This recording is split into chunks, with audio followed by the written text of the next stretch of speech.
A gente vai começar então a analisar o texto do Leviatã do Hobbes. São alguns capítulos selecionados que estão no edital específico, né, demonstrando quais são eles, e a gente vai caminhar ao longo deles em ordem sucessiva, né? A gente tem que sempre lembrar que no texto do Hobbes é um contexto histórico bem resumido, assim, a gente não vai se ater a isso, mas o Hobbes está escrevendo parte dessa teoria política dele envolto numa região que estava com muita turbulência e muita incerteza política, né? Estava no meio de muita ascendência de guerras, ou medo pela ascendência das guerras civis. Então o Hobbes vai escrever esse tratado justamente tentando controlar ou ver o que mais, como conter essa tendência à guerra que ele estava avaliando no contexto político dele. É muito importante ter sempre isso com um pano de fundo para a leitura do Hobbes, porque o Estado vai ser justamente esse artifício que vai controlar um pouco dessa inconstância da alma humana, que estaria sempre, tem uma natureza que tenderia para a guerra.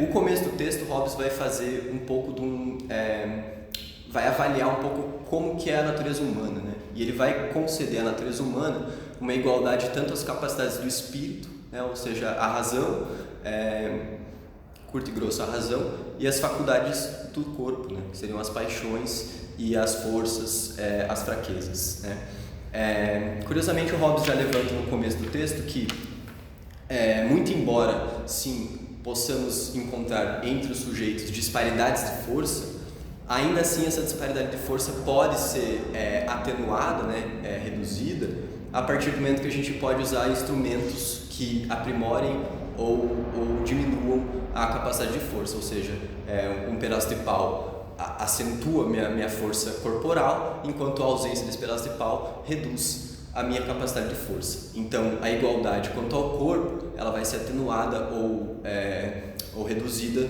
de acordo com instrumentais ou, inclusive, estratégias que um sujeito pode utilizar. A igualdade quanto ao espírito vai ser justamente a capacidade pela razão, né? Então, isso vai ser importante para o Hobbes porque, assim, uma vez consolidada essa campo comum entre os homens, ele vai poder justamente projetar esse campo comum para a solução política dele, que é justamente a consolidação de um Estado. Então, vamos ler aqui um pouco do Hobbes, que vai ser justamente uma parte importante, que está mais ou menos no quarto parágrafo, que ele vai colocar que, uma vez assegurada essa igualdade quanto à capacidade espiritual e corporal dos homens, e aqui eu cito ele, vai derivar a igualdade quanto à esperança de atingirmos os nossos fins. Isso para o Hobbes é importante porque, assim, uma vez que a natureza nos apresenta diversos objetos, todos os sujeitos podem disputar daquele mesmo objeto com o mesmo direito, porque todos têm a mesma igualdade de reivindicar por eles. Isso ocasiona ou pode acarretar a morte de um sujeito ou de outro. Portanto, se eu desejo determinado objeto que vocês também desejam, sem alguma entidade que assegure esse objeto ser de alguém ou não ser de alguém, a gente pode entrar em conflito. Isso nada mais é do que a tendência para a guerra dessa igualdade primordial dos humanos. E assim, uma vez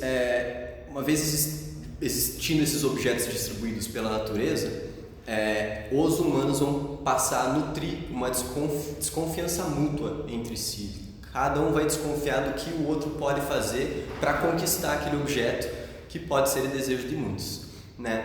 Portanto, a partir dessa desconfiança entre os sujeitos humanos, que têm direito de ter aquele objeto tal qual todos têm, por conta daquela condição de igualdade anterior que eu comentava, essa desconfiança pode acarretar justamente numa violência à vida das pessoas. E um mote comum do Hobbes, que a gente vai poder avaliar ao longo do texto, é que o que mais é importante para Hobbes é justamente a vida dos homens.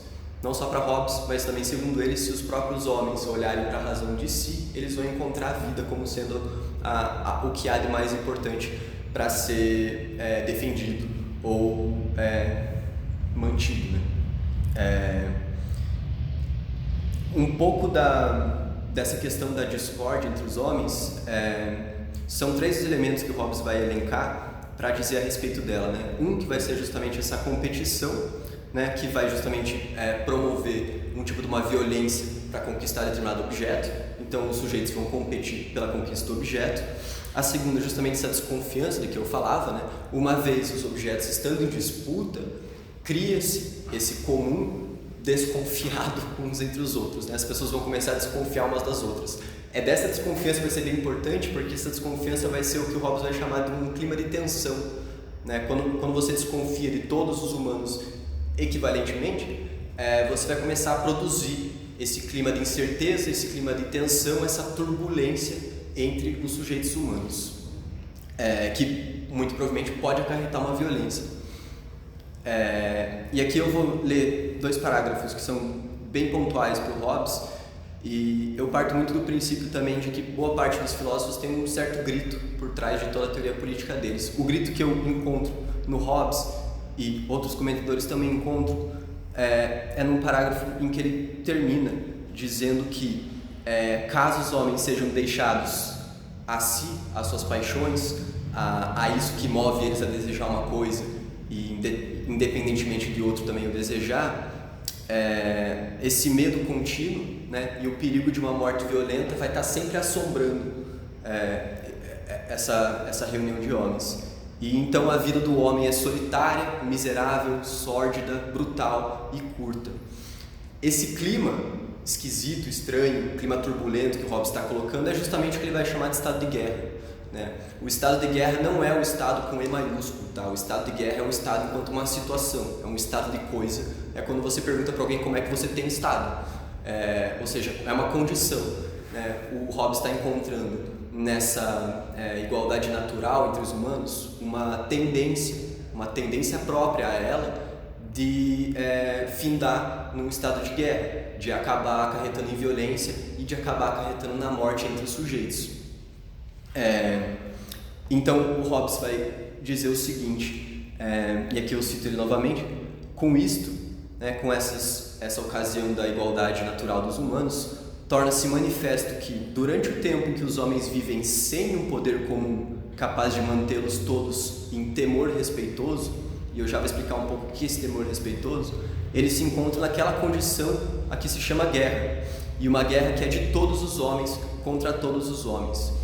Por que todos os homens contra todos os homens? Justamente porque a igualdade vai ser esse núcleo que está em todos os homens, né? Todos os homens são iguais, tanto em condição corporal quanto em condição espiritual. Todos os homens podem desejar objetos do mundo, e quando muitos homens desejam um mesmo objeto, aquelas condições de igualdade podem fazer com que eles tenham vontade de conquistar aquele objeto pelas maneiras mais promíscuas possíveis, né? No caso, violentando o outro. Portanto, o Hobbes já clama por um poder comum capaz de mantê-los em temor respeitoso, né? Temer com respeito a uma determinada situação. E aqui ele vai seguir nesse parágrafo ao final dele, dizendo que a natureza da guerra ela não consiste na luta real, no enfrentamento de fato, mas na conhecida disposição para tal. É uma determinada tendência que ele está reconhecendo na natureza humana para se dispor a guerrear. E essa disposição para tal acontece durante todo o tempo em que não há garantia do contrário. Quando não há garantia dessa desconfiança acabar entre os sujeitos humanos, a gente vai estar dentro do estado de guerra. E o que ele encerra dizendo é que todo o tempo restante é de paz. Logo nesse parágrafo a gente vai ver que o tempo de paz vai ser justamente aquele tempo em que há um poder comum capaz de mantê-los em respeito. Esse poder comum capaz de mantê-los em respeito, eu já antecipo, é justamente a constituição de uma república. Ao final desse parágrafo 13, que é o que eu estou acompanhando com vocês agora, ele diz o seguinte: as paixões que fazem os homens tender para a paz são o medo da morte. Então vejam, você tem uma tendência para o estado de guerra, que é quando não há esse poder comum, há essa desconfiança mútua, há esses objetos do mundo que todos podem desejar, e há essa tendência para a conquista de um poder comum, né, de um poder comum capaz de manter os homens em um temor respeitoso. A paixão, que vai ser a operadora dessa tendência ao poder comum, é justamente o medo da morte, que, como eu falava anteriormente, para o Hobbes é muito importante o valor da vida. Então, temer a sua própria morte é uma impulsão em direção à conquista da paz. E aqui ele segue também o texto, o desejo daquelas coisas que são necessárias para uma vida confortável e a esperança de as conseguir por meio do trabalho também é uma outra paixão que leva o homem a querer a paz. E por outro lado, né, isso está do lado das paixões, então o medo da morte, o conforto e a conquista das coisas por meio do trabalho. E do outro lado você vai ter a razão, né? A razão vai sugerir adequadas normas de paz em torno das quais os homens podem chegar a um acordo. E essas normas são aquelas aqui em outras situações que chamam leis da natureza. Leis da natureza vai ser uma coisa também que a gente vai comentar daqui a pouco. É um conceito que é bem importante, inclusive, para a resolução da prova. E aqui logo no início do capítulo 14, que a gente vai acompanhar, o Hobbes vai definir o que é justamente essa lei da natureza que ele falava antes.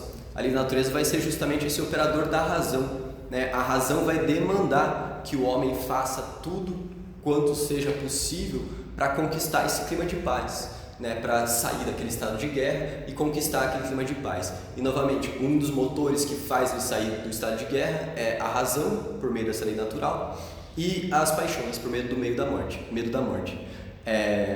Além da lei da natureza, que vai estar do lado da razão, a gente vai ter o direito de natureza, né? O que é esse direito de natureza?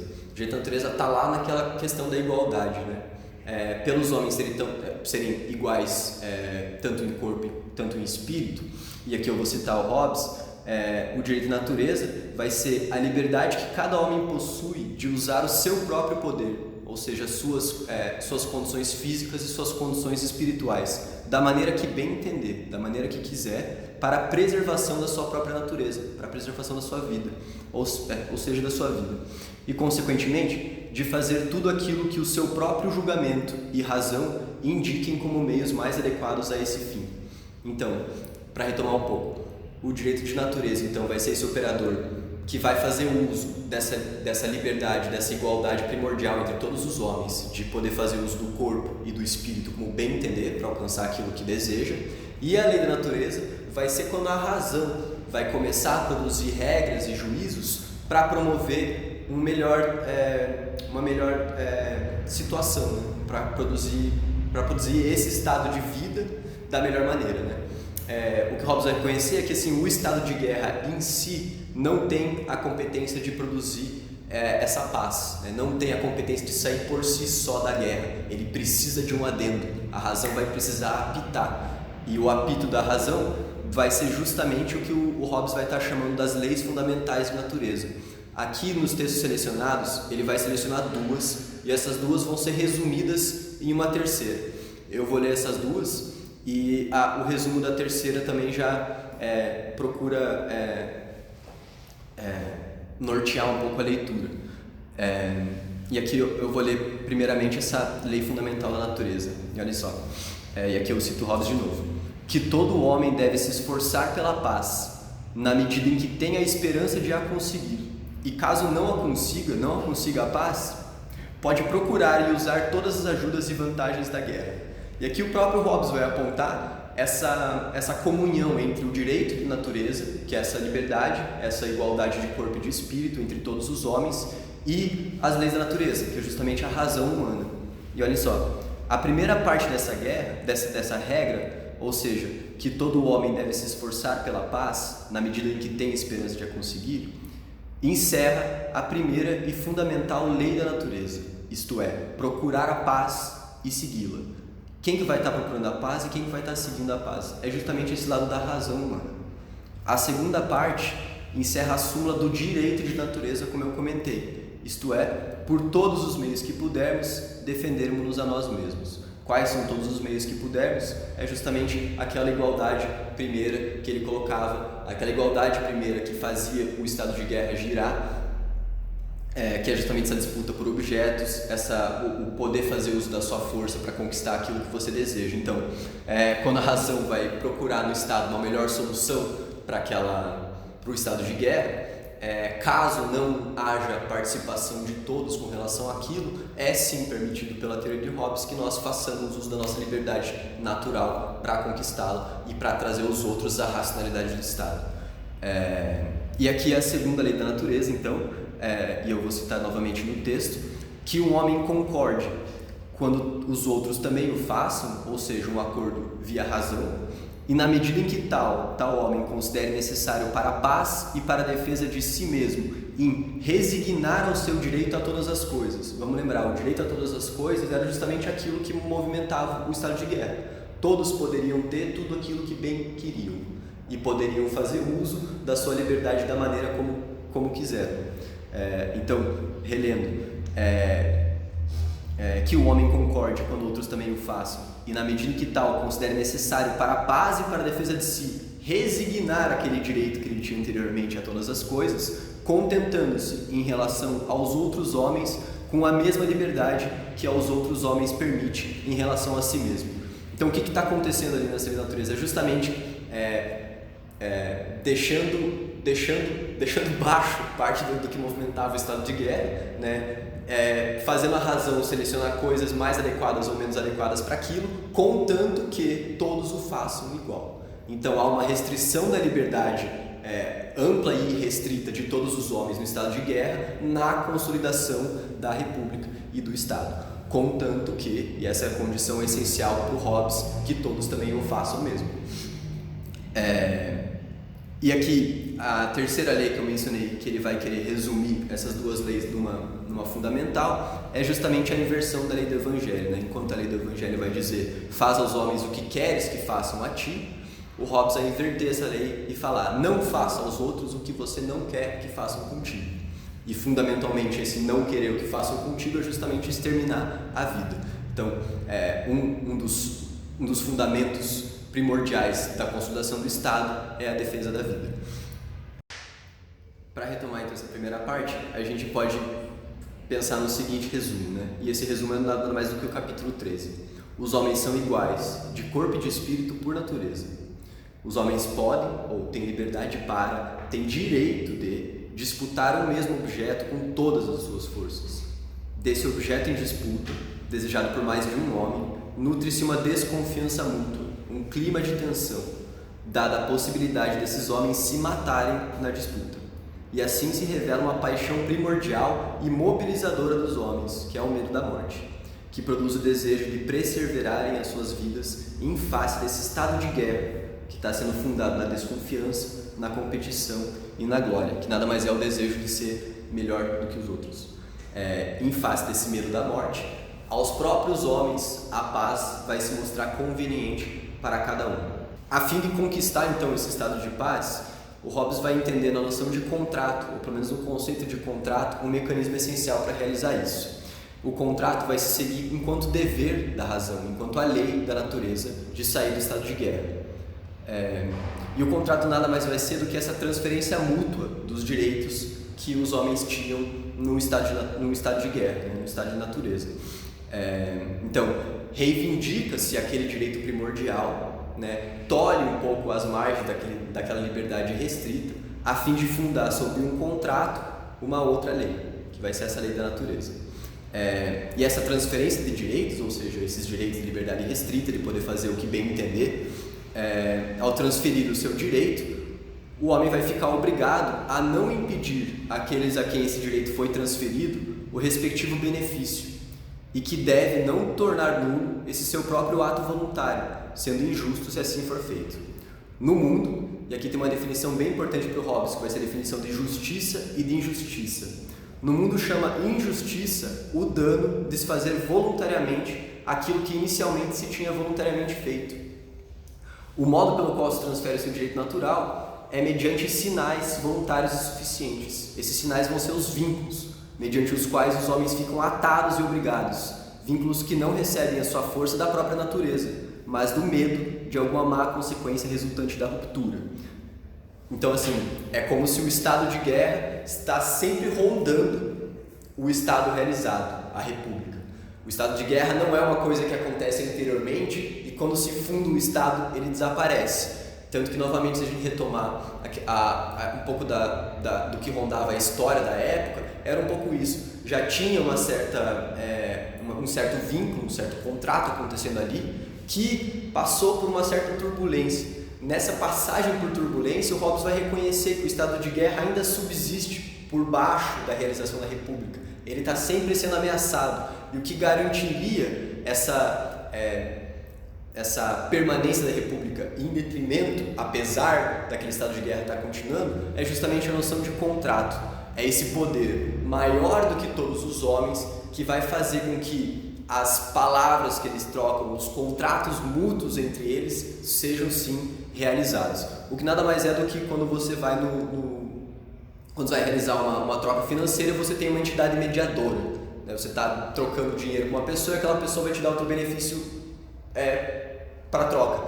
Tem uma certa administração maior daquilo que está fazendo com que aquela troca que está sendo realizada, quando descumprida, tenha alguma consequência para quem descumpriu aquela norma. Isso nada mais é do que um pouco da noção de Estado do Hobbes. E de novo, eu vou citar um pouco o Hobbes que está comentando isso, da invalidade dos pactos. Se houver um poder comum, que nada mais é ser do que a República, o Leviatã, que intitula o livro, situado acima dos contratantes, acima dos homens que estão fazendo os acertos, com direito e força suficiente para impor o seu cumprimento, o contrato não vai ser nulo. Pois aquele que cumpre primeiro não tem nenhuma garantia que o outro cumprirá depois, porque os vínculos das palavras são demasiado fracos para refrear a ambição, a avareza, a cólera e outras paixões dos homens, se não houver o medo de algum poder coercitivo.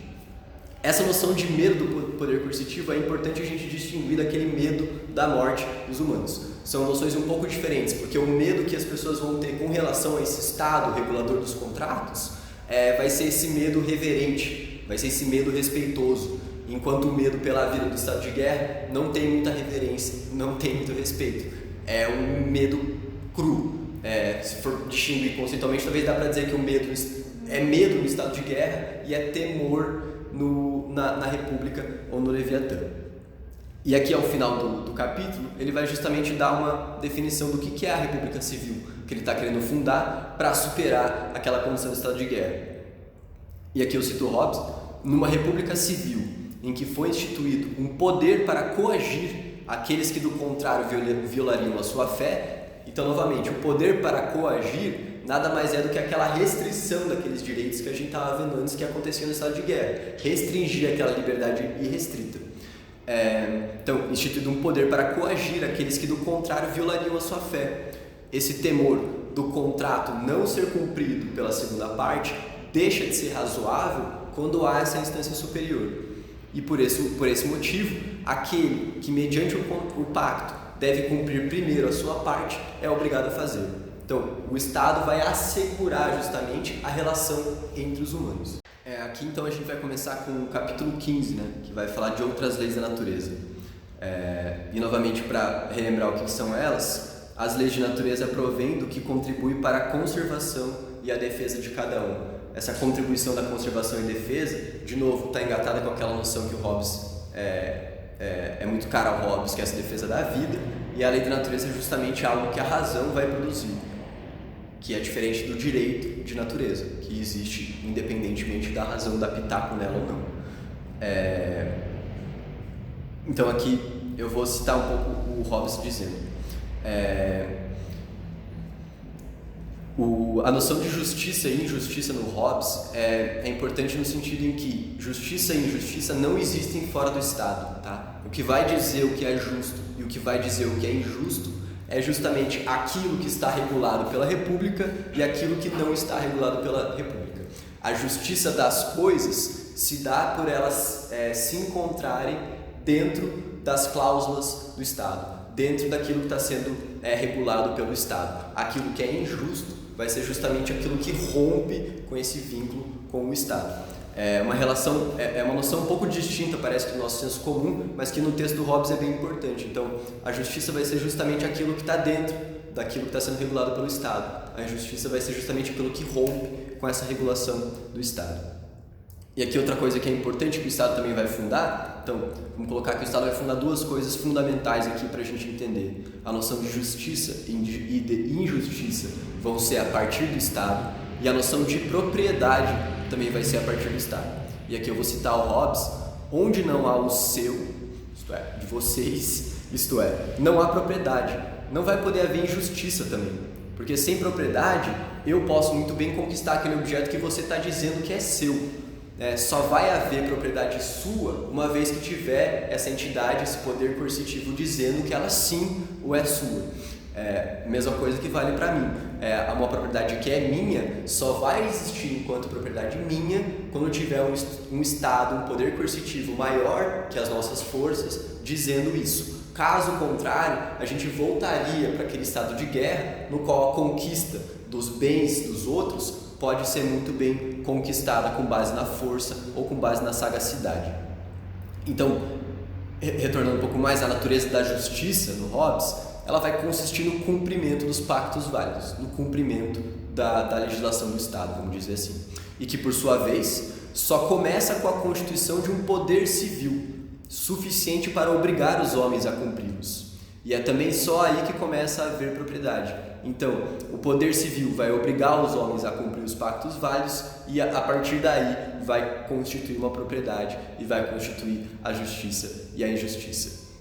Agora, há uma noção bem importante no Hobbes que é justamente a consciência de cada sujeito de ser obrigado e ter segurança do cumprimento dos pactos. E aqui novamente eu vou citar o Hobbes. As leis de natureza, então de novo, aquelas leis pela razão, obrigam internamente, o Hobbes usa uma expressão esquisita, ele chama inforo interno, mas enfim, obrigam internamente a partir da própria razão do humano, quer dizer, tornam impositivo o desejo de que sejam cumpridas. Para retomar agora o capítulo 15 então, e eu vou ler de volta mais ou menos um resumão do que estava acontecendo. As leis de natureza derivam da conservação e defesa de cada um. Uma vez instaurada a república, instaurada a partir das leis da natureza, a partir da razão humana, segue-se dela a noção de justiça e injustiça. A injustiça é o rompimento, nada mais do que o não cumprimento dos contratos e dos pactos. E o justo vai ser nada mais do que tudo que não for injusto, ou seja, tudo que estiver dentro dos regulamentos dos contratos.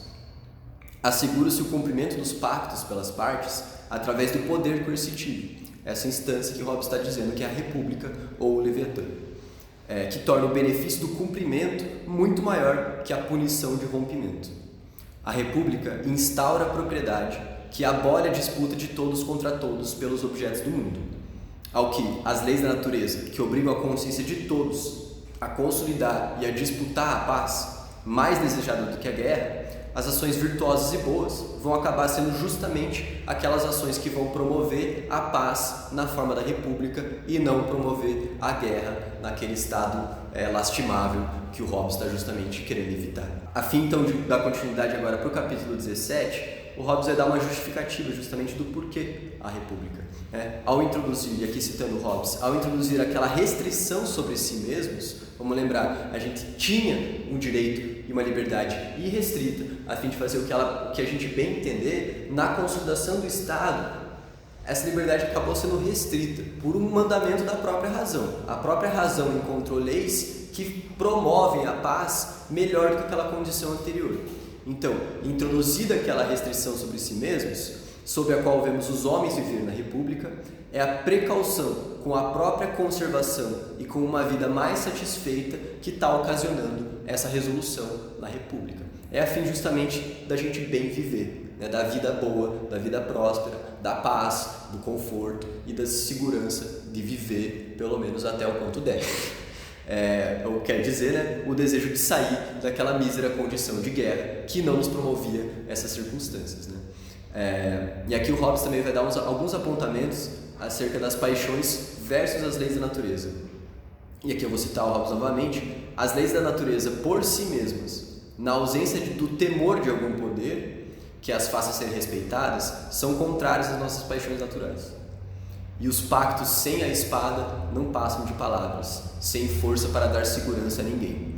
Portanto, se não for instituído um poder suficientemente grande para a nossa segurança, cada um confiará e poderá legitimamente confiar apenas na sua própria força e capacidade, como proteção contra todos os outros. É bem interessante isso porque, ao longo da leitura do Hobbes, é importante a gente ter essa tensão entre o que acontecia ou pode acontecer caso o estado de guerra seja mais evidente no estado de coisas, ou o que pode acontecer, que é a paz, caso a república seja instaurada, seja respeitada, seja comungada entre todos os homens. Essa tensão entre essas duas partes atravessa o texto todo que a gente está trabalhando para o vestibular. Atravessa o texto na íntegra, assim, ela nunca deixa de existir entre essas duas partes. Tanto que é bem importante frisar que não é do estado de guerra para uma superação da república e tudo está bem.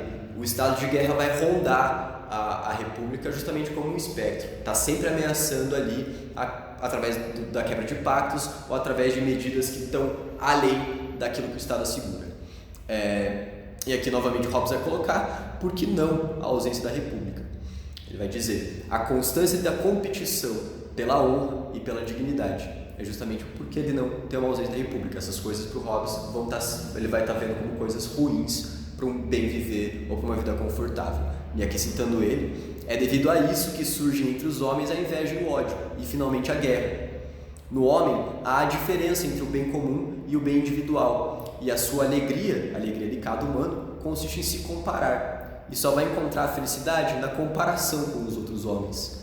Entre os homens são muitos os que se julgam mais sábios e mais capacitados do que os outros para o exercício do poder público, vendo falha na administração de suas atividades comuns. Isso novamente é para dizer que o estado de guerra continua permeando dentro da própria república, você justamente queria dizer que eu poderia estar manejando o bem público de uma melhor maneira, ainda que o bem privado eu possa manejar da minha forma. E aqui o Hobbes vai colocar essa artificialidade da criação da república. É um artifício, é uma coisa criada, não é uma coisa que, apesar da noção de lei da natureza conduzir talvez para a gente pensar que não é um artifício, que é quase que uma consequência necessária da natureza humana, o acordo dos homens para o Hobbes vai ser uma artificialidade. Portanto, não é, e aqui citando ele, não é de se admirar que seja necessária alguma coisa a mais, além de um pacto, para tornar constante e duradouro o seu acordo, ou seja, um poder comum que os mantenha em respeito e que dirija as suas ações para o benefício comum. Vai sim precisar da tal da espada que o Hobbes está tanto querendo. E aqui na soberania, que vai ser um conceito que agora a gente vai adicionar, a gente está vendo então, você tem uma tendência dessa relação entre estado de guerra e república, e aqui pelo final do texto ele vai justamente colocar como é que está acontecendo a república ou como é que ela deve acontecer através do conceito de soberania e através do conceito de súdito. E aqui eu vou citar o Hobbes. A única maneira de instituir um tal poder comum, a única maneira de instituir uma tal república é conferir toda a sua força e poder ou a um homem ou a uma assembleia de homens, que possa reduzir todas as suas vontades por pluralidade de votos a uma só vontade. Isso equivale a dizer, designar um homem ou uma assembleia de homens como portador de suas pessoas, admitindo-se e reconhecendo-se cada um desses homens enquanto autores de tudo aquilo que o soberano faz. Que aquele que assim é portador de sua pessoa praticar ou levar a praticar em tudo o que disser respeito à paz e à segurança comuns, todos submetendo desse modo as suas vontades à vontade dele e as suas decisões à sua decisão. Vamos só voltar para essa arquitetura dos súditos e do soberano ou dos soberanos. Como a gente viu anteriormente, no estado de guerra, a gente tem uma resignação da nossa liberdade restrita. Nós resignamos a poder fazer o que nós bem entendemos. A construção da soberania vai ser justamente a partir dessa liberdade resignada. Quando se resigna a liberdade, se permite àquele sujeito que está ocupando o lugar da soberania de operar esse fator resignado não ao seu bel prazer, né? Mas da maneira como ele achar mais devida. E essa relação de ator e autor foi uma parte que foi cortada no texto do vestibular, mas é uma diferença um pouco esquisita, mas que acho que é importante a gente frisar. O ator das coisas, né, quem vai atuar é justamente o soberano, só que ele está agindo ele está atuando, ele está agindo por conta justamente da permissão, por conta desses súditos, né? Então, o soberano vai ser o ator das medidas, mas todos nós seremos autores dela, por termos outorgado, né, por termos resignado a liberdade aos soberanos. Então, o Hobbes vai dizer, todos vão dizer em uníssono, né, a uma só voz, quando a República cria seus contratos ou promove suas medidas. E aqui o Hobbes vai quase que escrever justamente o contrato, né, dizendo, ou seja, todos nós seremos signatários desse contrato que o Hobbes está colocando. E ele diz: autorizo e transfiro o meu direito de me governar a mim mesmo a este homem ou a esta assembleia de homens, com a condição de transferir-lhes para ele, você, o teu direito, autorizando de uma maneira semelhante todas as ações daquele soberano. E o Hobbes vai assim chamar essa formação de um Deus mortal, ou seja, o Leviatã, que ele coloca. É curioso justamente essa formulação de Deus mortal, porque se a gente for recuperar o temor respeitoso, é um pouco essa mesma lógica que está operando ali. É o temor respeitoso pelo Leviatã ou pela República que deve ser o operador comum a todos. E da essência da República, o Hobbes vai dizer o seguinte, citando ele: uma pessoa soberana ou uma assembleia de pessoas, de cujos atos uma grande multidão, nós súditos, mediante pactos recíprocos uns com os outros, foi instituída por todos como autora. Nós somos autores da instituição do Estado, de modo que ela pode usar a força e os recursos, né, do seu poder soberano, desse poder comum, da maneira que considerar conveniente, a fim de quê? A fim de assegurar a paz e a defesa comuns. A soberania, então, vai virar um tipo de uma força natural, né, ou nada mais do que uma concordância. A república pode ser instaurada por instituição. Citando Hobbes, quando os homens concordam entre si em se submeterem a um homem ou a uma assembleia de homens voluntariamente ou por aquisição, quando um homem obriga seus filhos a submeterem-se à sua autoridade, ou como quando um homem sujeita através da guerra os seus inimigos à sua vontade, concedendo-lhes a vida com essa condição. Essa última parte deixa um pouco de lado, porque o que mais interessa mesmo é essa fundação da República a partir de uma outorgação, de uma resignação da liberdade, a fins de promover o quê? Nada mais do que a paz. Tá? O interesse fundamental da consolidação da República é dos sujeitos humanos saírem do estado de guerra, que não estava muito legal, e fundar um estado em que a paz reina, em que eu posso ter uma vida garantida, um conforto, uma propriedade e a justiça assegurada. Então, para finalizar e para concluir, a gente vai ter no movimento do texto do Hobbes uma linha que seria essa linha do estado de guerra e sobre ela essa linha que seria a consolidação da República, né? O que faz parte desse estado de guerra? A desconfiança mútua, a liberdade restrita que torna os homens capazes de disputar por um mesmo objeto com todas as forças possíveis, e isso está sendo reconhecido como não sendo uma coisa muito legal, porque compromete justamente a vida dos humanos, né? Compromete a vida de cada um dos seres, e esses seres, quando reconhecem dentro de si esse viver a vida num medo constante, viver sempre com medo, viver sempre com receio de que coisas aconteçam, desse reconhecimento, desse medo da morte, que vai surgir um ímpeto da razão a fim de promover a paz de melhor maneira. Essa melhor maneira de promover a paz seria justamente quando os homens acordam entre si em resignar a essa liberdade restrita, ou seja, não disputaremos os objetos com a força dos nossos punhos, disputaremos os objetos de outras maneiras que o Estado vai regular. A noção, inclusive, de justiça e de injustiça vai ser justamente produzida por esse Estado, a partir das regras que vão nortear o estado de paz. A noção do justo e do injusto vai estar operando ali, uma vez que é por parte do Estado regrar a paz entre os homens, o que romper com essa conquista da paz vai ser justamente uma ação injusta, e o que apoiar e dar continuidade a essa conquista pela paz vai ser uma noção justa. Uma ação boa também vai ser com mais precisão essa encaminhamento da paz a partir do Estado. Uma ação má vai ser justamente aquilo que vai estar mirando para o estado de guerra e não mirando para um estado que ocorre a paz, que no caso é a República. O operador da República, então, vai ser justamente essa liberdade de todos acumulada num operador que o Hobbes está chamando de República, de Leviatã, ou de Commonwealth, também ele chega a colocar numa notinha de rodapé do nosso texto, está escrito lá uma longa digressão acerca dessa noção, mas a gente vai usar a República para dizer isso. Ela consiste em nada mais do que o poder soberano, né, que vai ser justamente esse norteador da consolidação da paz, e os súditos, que são autores de todas as medidas do súdito, do soberano, enquanto que esse soberano vai ser justamente aquele ator das coisas, né? Aquele que vai agir diante delas. Eu acho que é isso, então. Obrigado por isso e até a próxima.